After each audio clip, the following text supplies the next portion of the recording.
salue là où vous êtes au nom de Jésus.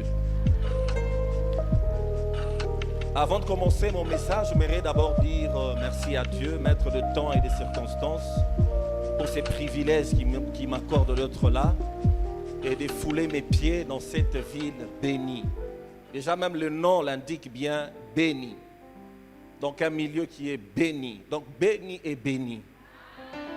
Et ce qui fait de cette ville bénie, ce sont des personnes bénies qui sont là aujourd'hui. Est-ce qu'il y a des personnes bénies? Alors que le Seigneur vous bénisse abondamment. Et j'aimerais également m'acquitter d'un devoir dont la bienséance m'impose, qui est celui de remercier l'ange de cette église, le pasteur Christophe, qui est comme un aîné pour moi, un mentor, un coach, quelqu'un que j'aime beaucoup, que j'apprécie beaucoup. Et je n'ai jamais regretté du fait que je l'ai rencontré dans mon parcours. Bien-aimés, vous savez que pour que notre destinée soit très bien garantie, nous devons rencontrer certaines personnes. Et pour moi, je ne sais pas comment je veux bénir le Seigneur du fait que j'ai rencontré cet homme de Dieu, qui est un exemple pour moi. Et dans la plupart des cas, il m'a prêché. Et beaucoup de ces prédications que j'ai retenues, ce n'était pas d'abord du haut de la chair. Je l'ai vu faire quelque chose et qui a été pour moi une leçon toute ma vie. Et il y a beaucoup de choses que j'applique dans ma vie parce que je l'ai vu faire. Je sais que lui-même, il ne se rend pas compte, mais j'aimerais dire merci beaucoup, pasteur. Vous êtes vraiment un enseignement vivant pour moi. D'une manière générale, je bénis toute l'Église et tous les anciens qui soutiennent l'homme de Dieu. Et aussi, merci au comité de la jeunesse et une mention spéciale au président ainsi que sa femme pour cette marque de confiance. Que le Seigneur vous bénisse abondamment. Merci aussi à toute l'Église d'être là. Je sais qu'ensemble, Dieu nous fera énormément du bien pendant cette semaine où nous serons en train de parler d'un thème très extraordinaire, l'esprit supérieur. Et ma prière élevée de mon cœur est que Dieu change la vie de plusieurs personnes. Vous savez, notre vie ne sera pas le même s'il s'agit de celui qui n'a jamais changé. Donc toutes les fois que nous nous approchons dans la présence de celui qui n'a jamais changé, nous devons nous attendre à un changement. Est-ce qu'il y a des personnes qui sont prêtes pour le changement? Vous savez, tout dépend de notre attitude. Tout dépend de nos attentes. Vous savez, Dieu ne fait rien sans toutefois que nous puissions nous attendre de lui. Et plus nous nous attendons de lui, plus il fait de très grandes choses. Et j'ai pris qu'il puisse faire de très grandes choses qui va laisser de traces, non seulement dans nos vies, dans nos familles, dans notre église et même dans cette ville de béni. J'aimerais également vous transmettre les salutations de la part de ma femme. Le président de la jeunesse m'a déjà présenté. Je m'appelle Christian Olembo. Je suis l'un des serviteurs à l'église Philadelphie, la cité d'exaucement.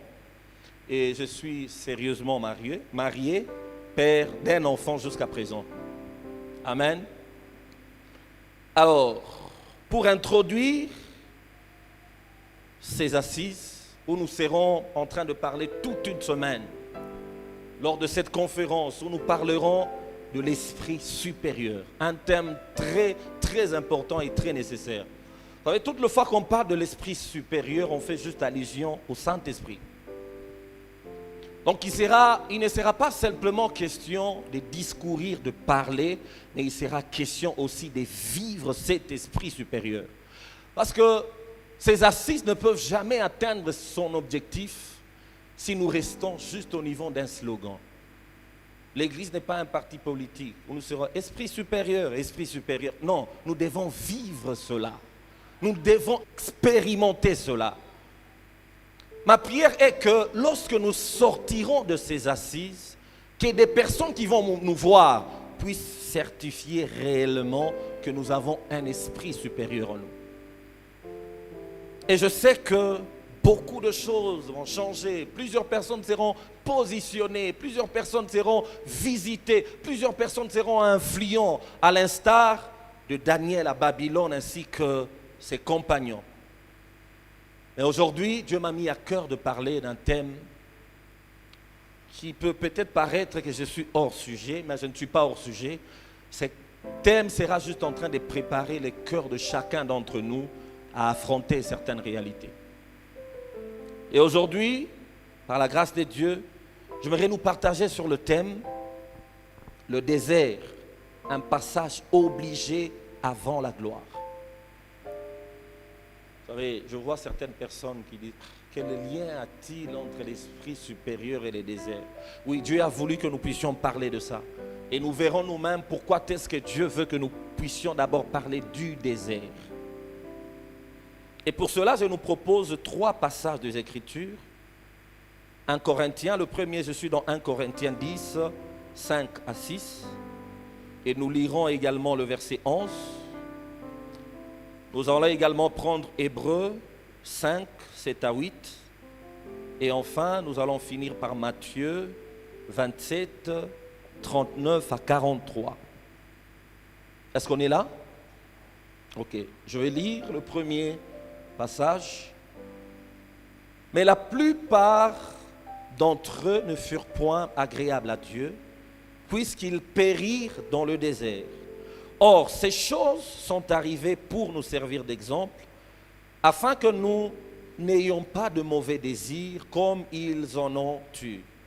Le verset 11 dit ceci: ces choses leur sont arrivées pour nous servir d'exemple. Elles ont été écrites pour notre instruction, nous qui sommes parvenus à la fin de siècle. Alors, je vais prendre également Hébreux 5, 7 à 8.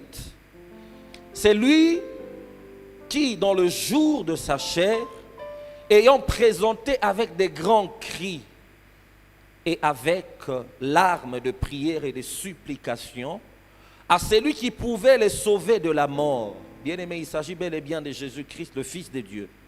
Et ayant été exaucé à cause de sa piété, et a appris, bien qu'il fût fils, et pas n'importe quel fils, l'obéissance par les choses qu'il a souffert. On nous parle bel et bien du Fils de Dieu. C'est lui dont Dieu a rendu un témoignage disant, celui-ci est mon fils bien-aimé. Il a appris l'obéissance par la souffrance. Et enfin,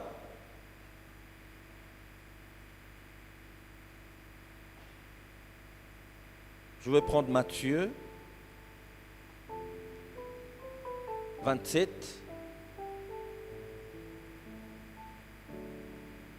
39 à 43. Les passants l'injuriaient et secouaient la tête, disant, toi qui détruis le temple et qui les rebâtis en 3 jours, sauve-toi toi-même, si tu es le Fils de Dieu, descends de la croix. Le principal sacrificateur avec les scribes et les anciens s'est moqué aussi de lui et disait, il a sauvé les autres et il ne peut pas se sauver lui-même. Si le roi d'Israël, qu'il descend de la croix et nous croirons en lui, il s'est confié en Dieu, que Dieu le délivre maintenant s'il aime, car il a dit, je suis le Fils de Dieu. Bien-aimés dans le Seigneur, en ces jours où nous sommes en train de préparer nos cœurs, où nous sommes en train de nous préparer à recevoir des choses très grandes de la part de Dieu, laissez-moi vous parler de quelque chose.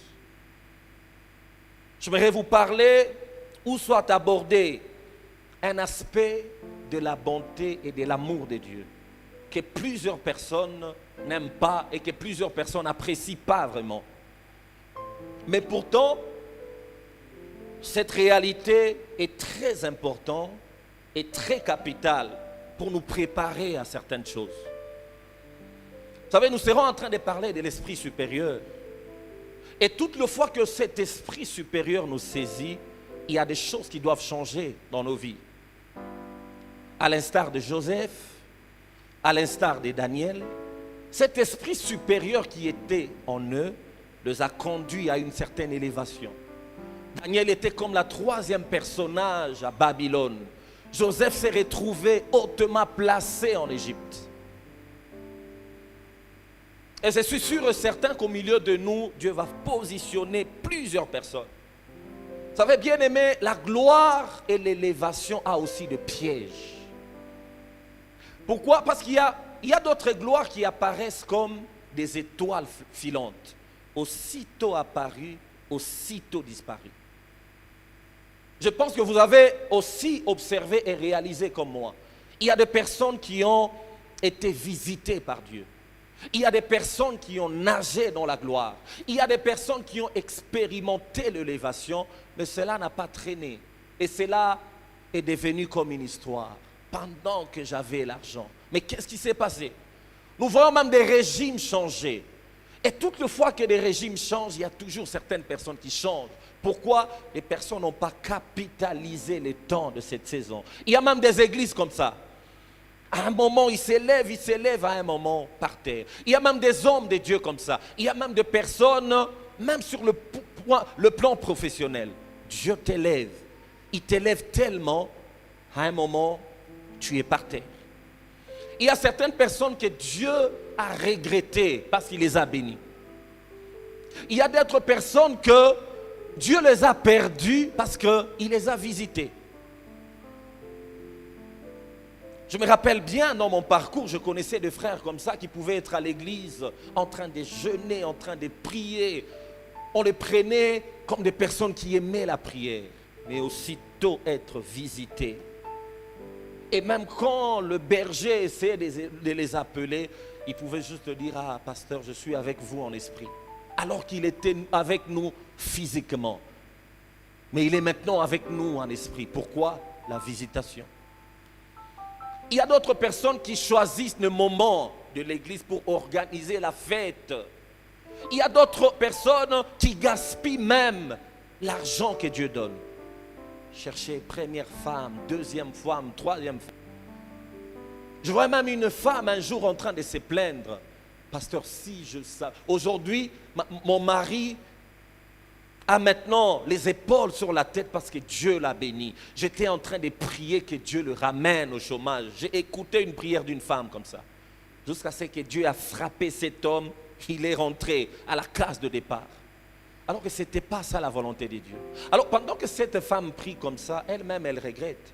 Elle-même elle vient confesser. Si on est en train de traverser des moments comme ça, c'est moi, pasteur, c'est ma prière. Parce que mon mari commençait à me négliger.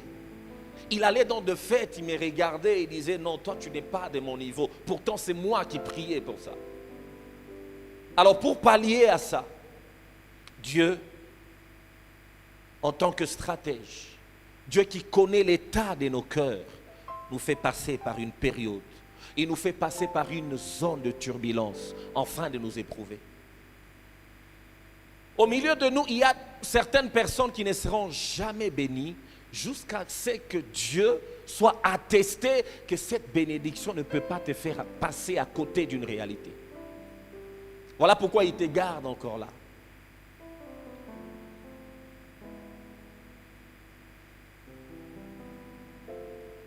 Alors, la première réalité que nous pouvons rencontrer lorsque nous traversons ce désert, nous remarquons que ce désert, c'est un temps de sécheresse.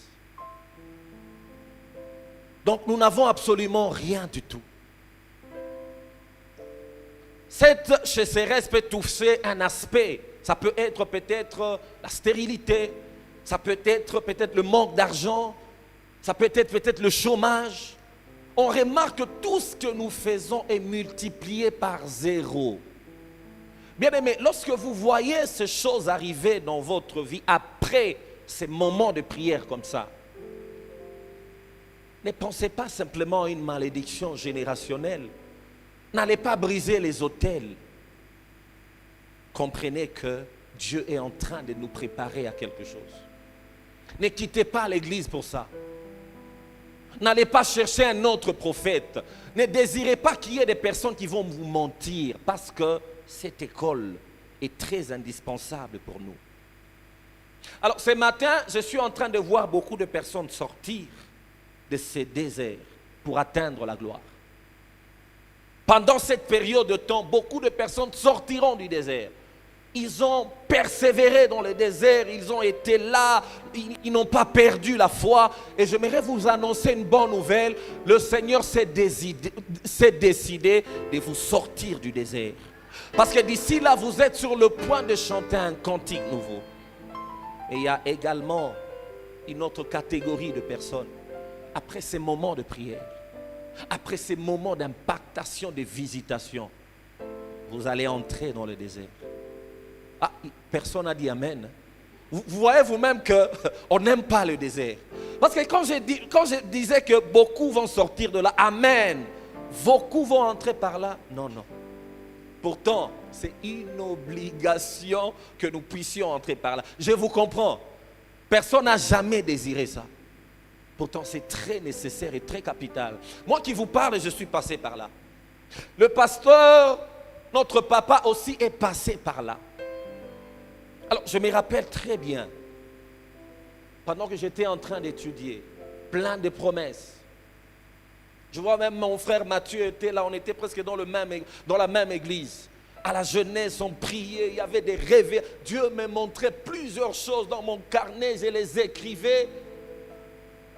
J'étais plein de promesses. Quand j'étudiais à l'université, plusieurs me disaient, en tout cas, dès que tu finis directement, tu as un travail. Je disais, oh, gloire à Dieu. Les gens me disaient, en tout cas, toi, tu auras beaucoup d'argent, gloire à Dieu. Mais j'ai fini mes études. J'ai comme l'impression que j'étais en train de vivre les promesses, les contraires plutôt, de toutes les promesses qu'on commençait à me dire. C'est comme si c'était les contraires. Au lieu de la bénédiction de Dieu, je commençais à vivre la malédiction.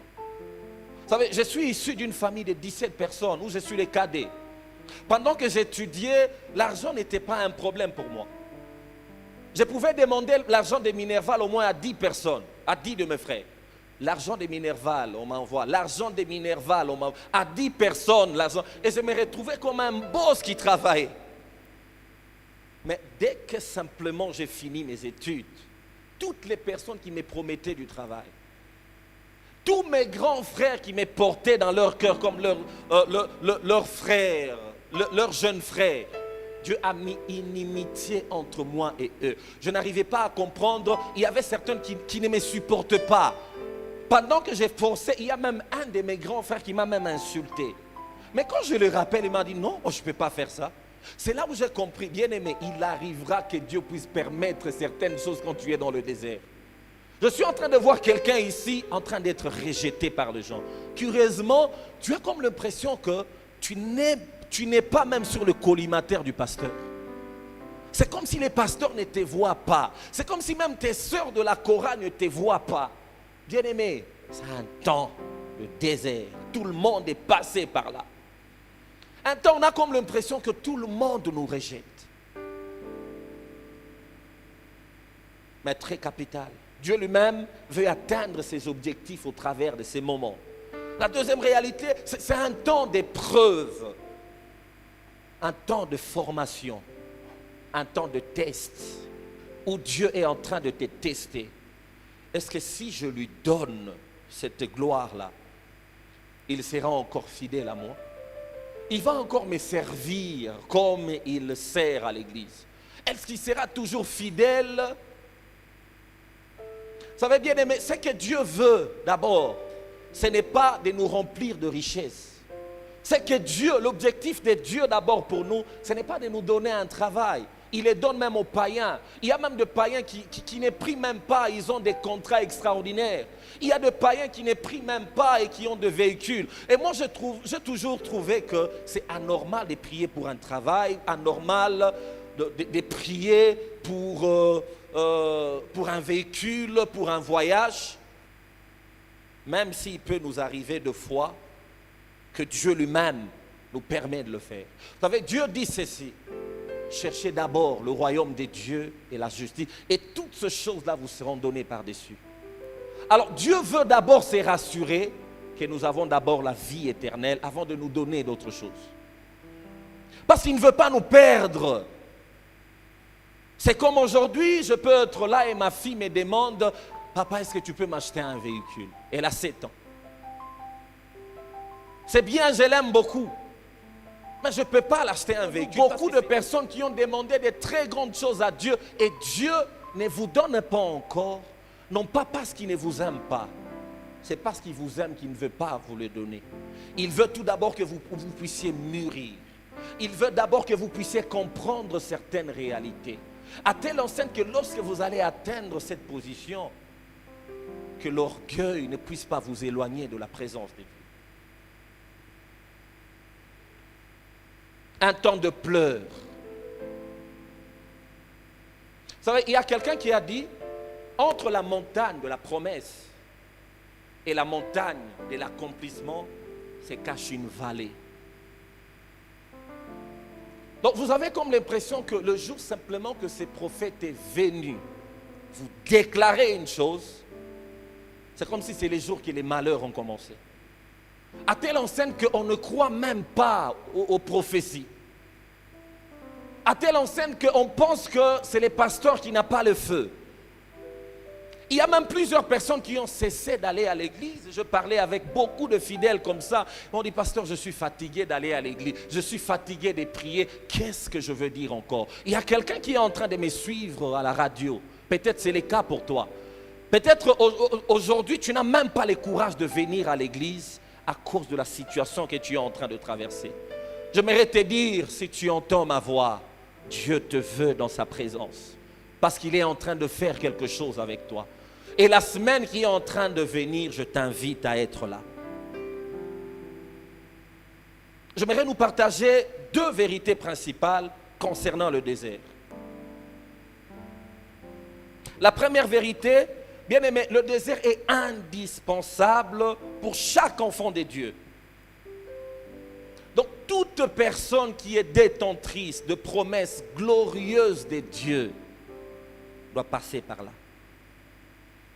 Regardons Joseph, plein de songes, plein de révélations, où il a vu ce frère en train de se prosterner devant lui. Mais qu'est-ce qui lui arrive? Ses frères l'ont haï pour rien.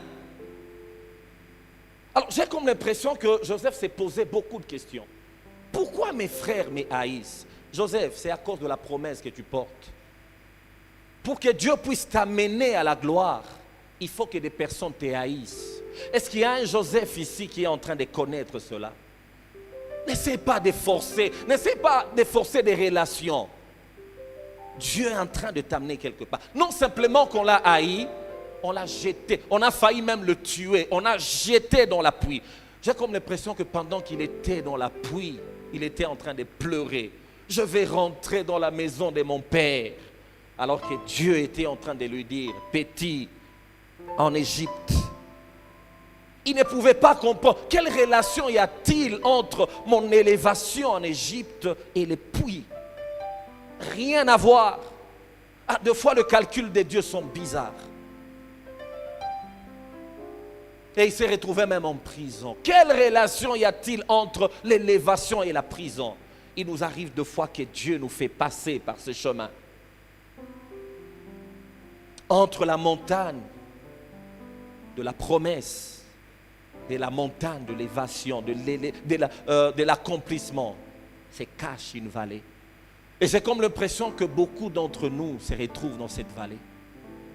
Si tu es là, tu te retrouves dans cette vallée, j'aimerais te dire, ne baisse pas le bras. Dieu te connaît.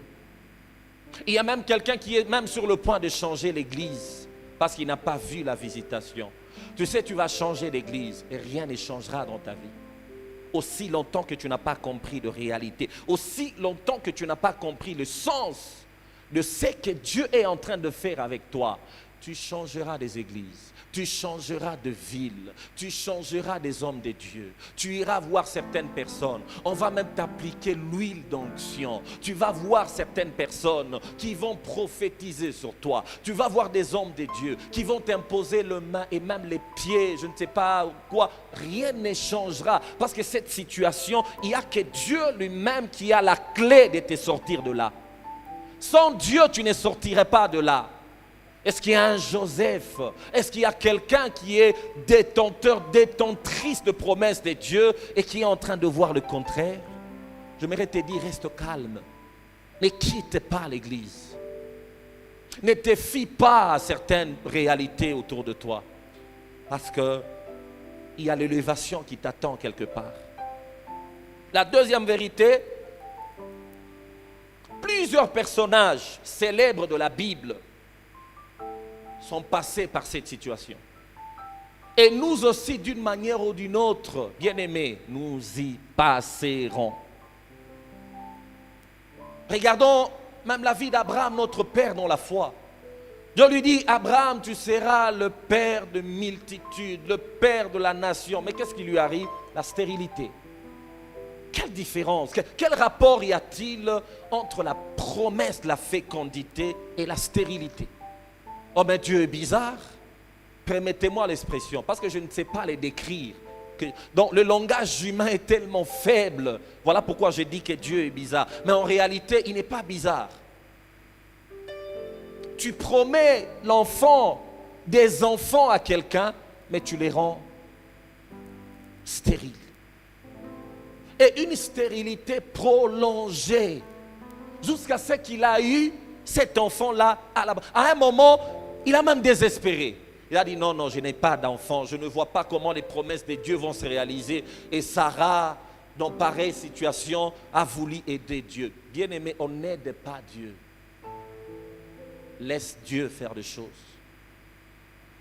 Et Abraham et Sarah plutôt voulant aider Dieu, la situation c'est quoi? Ismaël.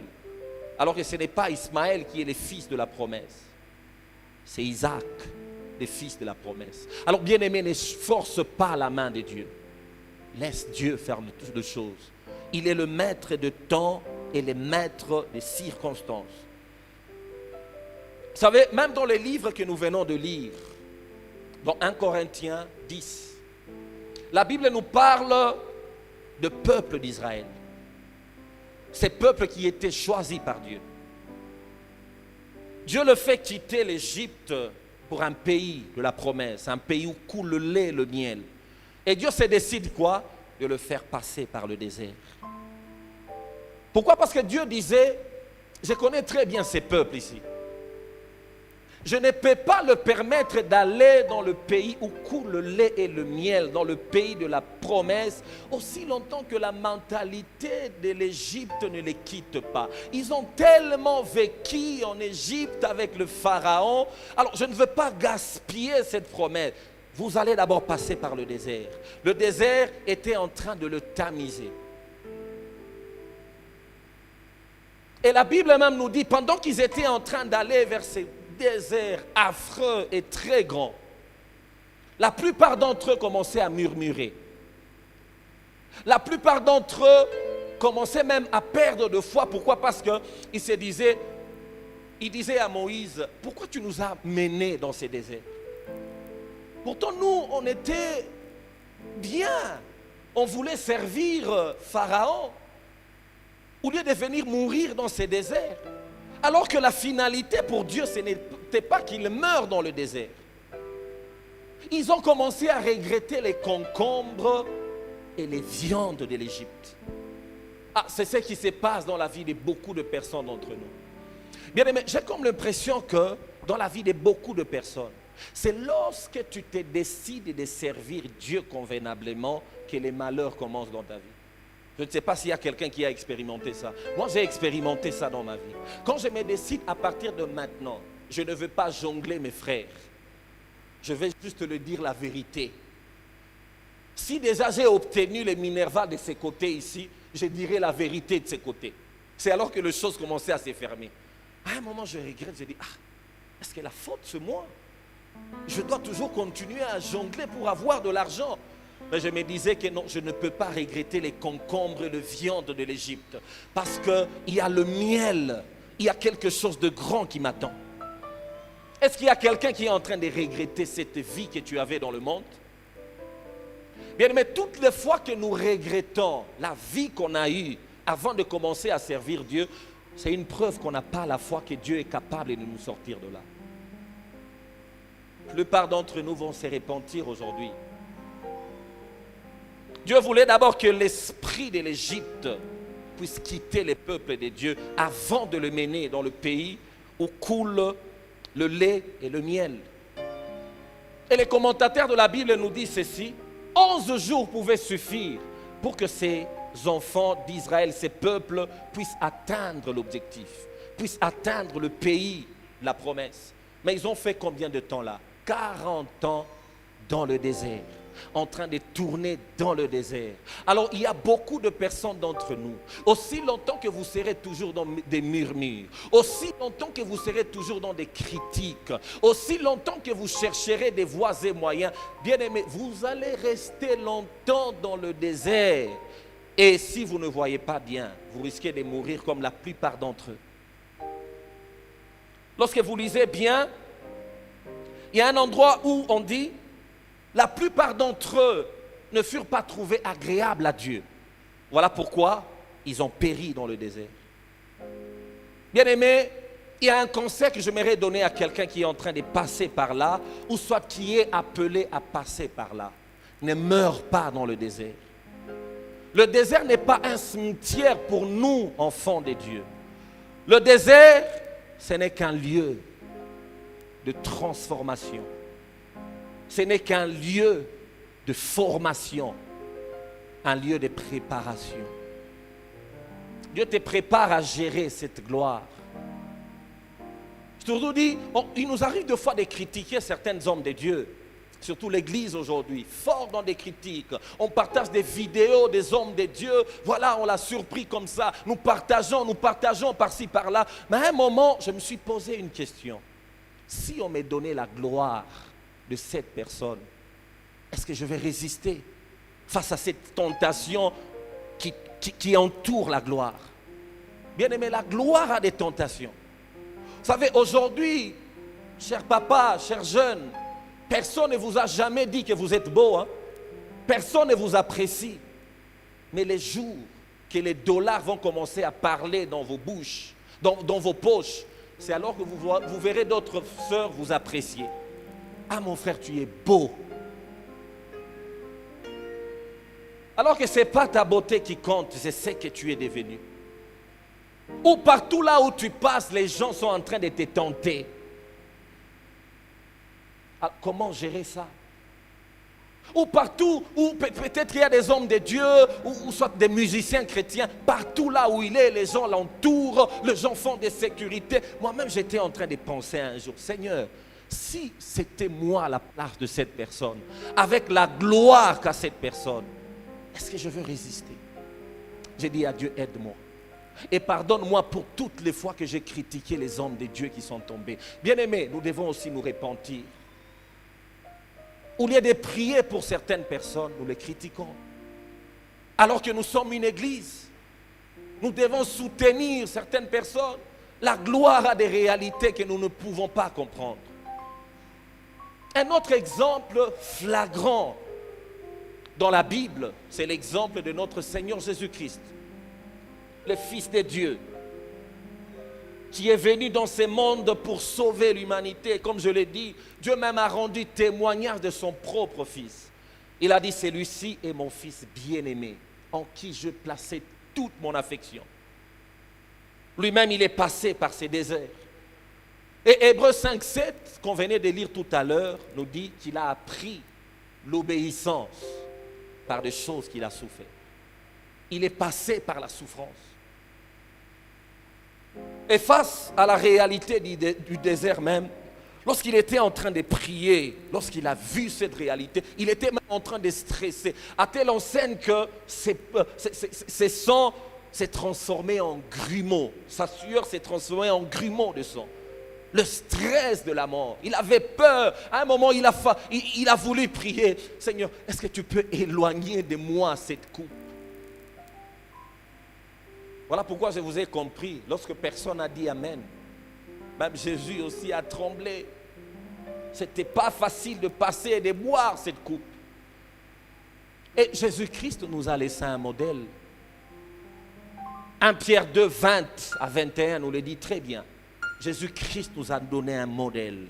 S'il a souffert, nous aussi, d'une manière ou d'une autre, en tant que disciples, nous passerons par là. Tout disciple accompli sera comme son maître. Vous savez, Jésus-Christ est passé par le désert de la croix avant d'atteindre le désert de la gloire. Jésus-Christ est passé par le désert de la croix avant d'atteindre la gloire. Il a plu à Dieu de les briser. Et si Jésus-Christ a connu ces moments difficiles, nous aussi, nous passerons forcément par là. Peu importe la nature de notre désert, bien-aimés dans le Seigneur, nous devons savoir que c'est une partie de l'amour et de la volonté de Dieu. Dieu veut que nous puissions passer par là. Alors laissez-moi vous parler avant de clôturer de quelques réalités, quelques vérités concernant le désert de Jésus. Il peut nous arriver aussi de connaître la même réalité que le Maître a connue. La première réalité, c'est les injures et les moqueries. Réalisées dans le passage de Matthieu 27 qu'on venait de lire, la Bible dit, les passants l'injuriaient et secouaient la tête. Et les principaux sacrificateurs avec les scribes et les anciens faisaient quoi? Se moquaient de lui. Il arrivera pendant ces temps de désert, dans ces temps de la croix, que des personnes se moquent de toi. Peut-être tu es l'aîné de la famille, mais aucune considération. On donne la considération à celui qui est le cadet parce qu'il a de l'argent. Peut-être tu es là, tu es dans ton foyer, tu as un mari qui t'aime beaucoup, mais ta belle famille te critique parce que tu n'as pas un enfant. Les gens vont se moquer de toi. Les gens vont même t'injurier. Mais malheur à toi si tu osais rendre l'appareil. C'est que tu n'as pas compris la réalité du désert. Malheur à toi si tu cherches à te venger pendant cette période où dans le désert, Dieu permet que des personnes puissent te critiquer. Dieu permet que des personnes puissent se moquer de toi. Jésus-Christ lui-même, il a été injurié, mais il n'a pas rendu injure pour injure. Mais il s'est confié à celui qui est capable de les sortir de cette situation. Quelle est ta réaction dans le désert? Si pendant que mtu anichezee, je supporte tout, mais quand simplement tu touches à ma vie, je vais d'abord mettre la Bible de côté. C'est que tu n'as pas encore compris, tu vas encore demeurer là pendant longtemps. Il y a des personnes qui n'aiment pas qu'on touche à leur réputation. À l'église, j'ai connu des personnes comme ça. Parce que, en tout cas, toucher à ma réputation, je n'aime pas. Mais il permettra que Dieu permette qu'on touche à ta réputation. Il permettra que Dieu fasse de manière qu'on t'accuse d'une manière injuste. Comme Jésus-Christ a été accusé d'une manière injuste, on t'accusera aussi d'une manière injuste. Et qu'est-ce que tu feras? Tu prieras pour que le feu de Dieu consume toute cette personne? Bien-aimé, je nous prépare déjà à cela. Et si tu es en train de traverser cette période de temps et que tu as amené certaines personnes en justice, j'aimerais te dire, laisse Dieu faire sa justice. Deuxième réalité, les gens chercheront à te convaincre que cette situation n'est pas normale. Regardez ce qu'on dit de Jésus ici. Le principal sacrificateur avec les scribes et les anciens s'est moqué aussi de lui et disant, il a sauvé les autres, mais il ne peut pas se sauver lui-même. Et puis il dit, si le roi des Juifs en réalité, mais qu'il descende de la croix et nous croirons en lui. Il s'est confié en Dieu, que Dieu le délivre maintenant de la croix. On va voir que Dieu le délivre de la croix. Les gens te feront croire que cette situation n'est pas normale. Et pendant que les gens disaient ça, Jésus-Christ ne devait pas descendre de la croix. Jésus-Christ devait mourir à la croix. Est-ce qu'il y a quelqu'un comme Christ qui est en train de passer par la croix? J'aimerais te dire, ne descends pas de la croix. Meurs à la croix afin qu'il y ait une résurrection glorieuse. La croix est juste une manière de faire à ce que tu puisses mourir en toi-même, afin que tu puisses ressusciter d'une manière glorieuse. Ce corps qui est à la croix doit mourir, afin que notre corps ressuscite. Ne permets pas que les gens t'amènent de gauche à droite. C'est donc des situations comme ça que plusieurs membres de l'Église quittent l'Église. Parce qu'on te dira que, bien aimé, non, non, dans votre église, il n'y a pas de puissance. C'est là où on va commencer à te rappeler que ton pasteur ne prie pas bien.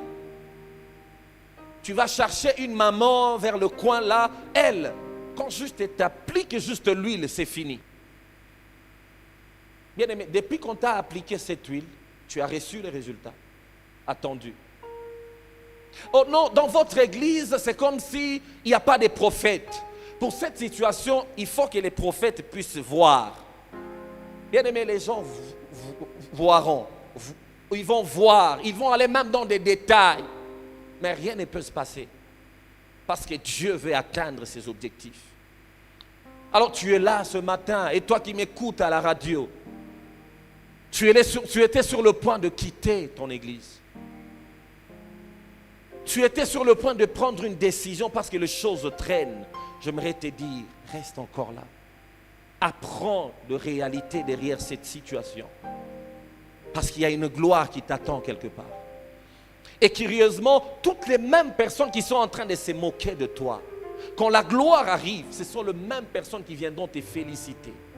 C'est comme Jésus, lorsqu'il meurt à la croix, avec tout ce qui s'est passé, il y a un militaire qui vient, assurément cette personne était le Fils de Dieu. Un temps arrivera où les gens, lorsqu'ils te verront, ils diront, assurément cette personne, cette femme a un Dieu puissant, a un Dieu vivant. Ne change pas d'église. Ce n'est pas question de donner une offrande de rachat. Ce n'est pas question de donner une offrande, je ne sais pas, de sacrifice, de quoi. Non, non. Tu donneras tout, tu vas même te dépouiller. Rien ne va pas se passer aussi longtemps que tu n'as pas compris ce que Dieu veut faire avec toi. Reste fidèle au poste de Dieu. Sois en train de servir Dieu. Toi qui as quitté même les départements, à cause de cette réalité du désert, rentre dans le département. Sers ton Dieu. Et vous savez, très souvent, c'est quand la gloire veut venir que la douleur commence. Cette douleur qui est en train de s'intensifier est juste une preuve que tu es dans la douleur d'enfanter ta destinée.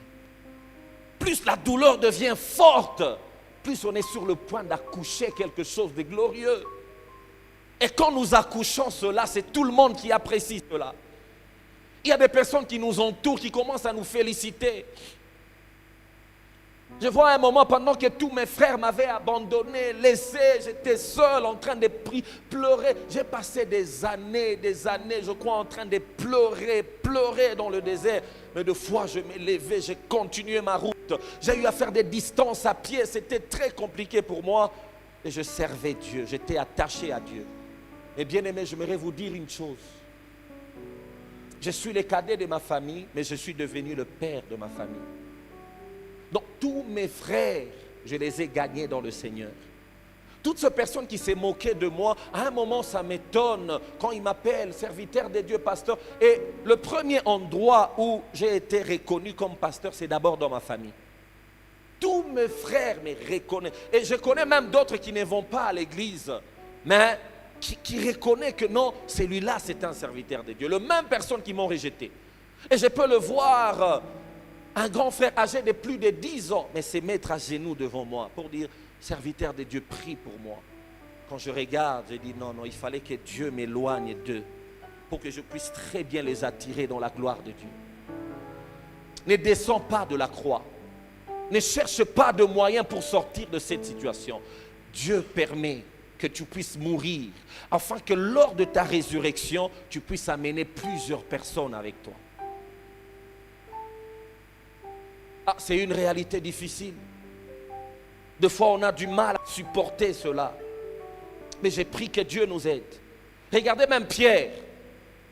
Pendant que Jésus-Christ est en train de parler, il faut que je puisse passer par la croix, ceci, cela, avec douleur. Pierre vient. C'est de bonne volonté. Pierre a eu pitié de son maître. Plaise à Dieu que cela ne t'arrive pas.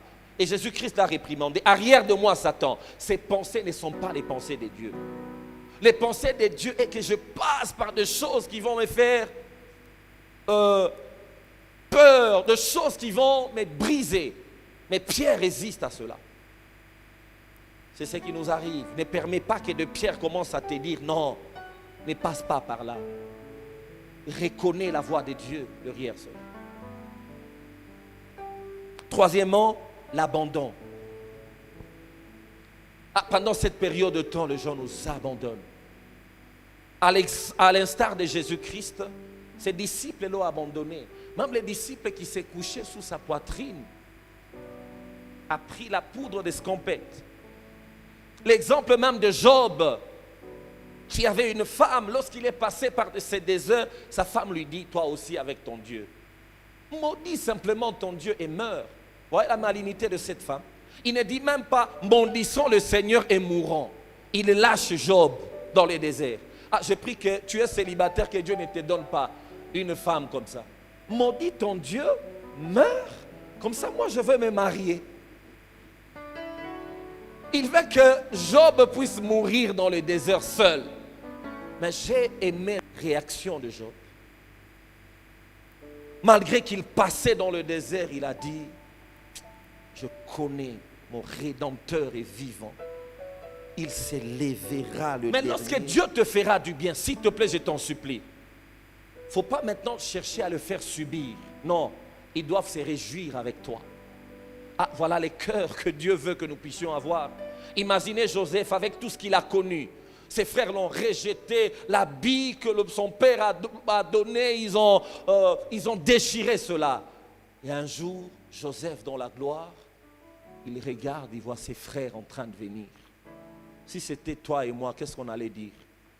Ici, je vais les corriger maintenant. Je vais laisser le faire subir la loi. Mais Joseph a pleuré de voir ce frère.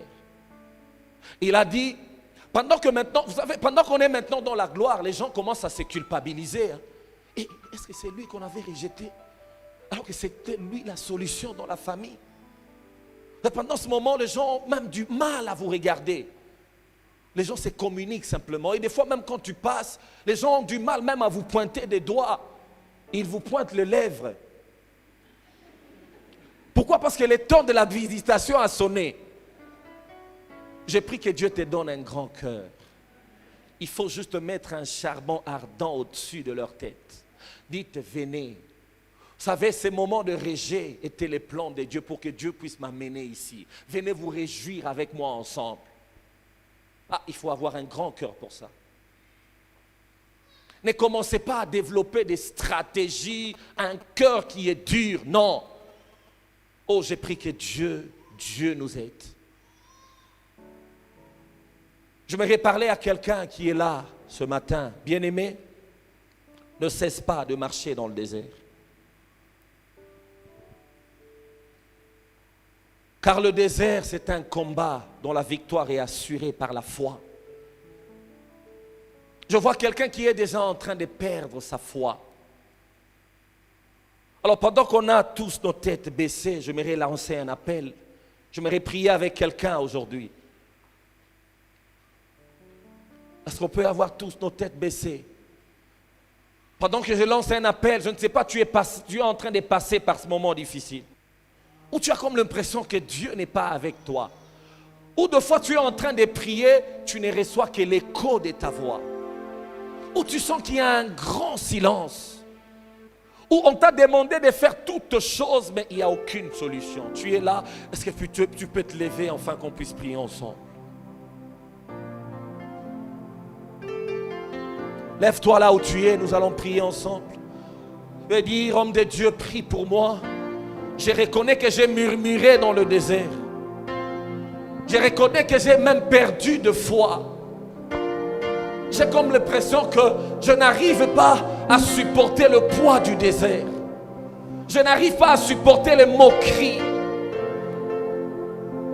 Il m'arrive de fois que je suis sur le point de me venger. J'ai pris de décision même de quitter l'église.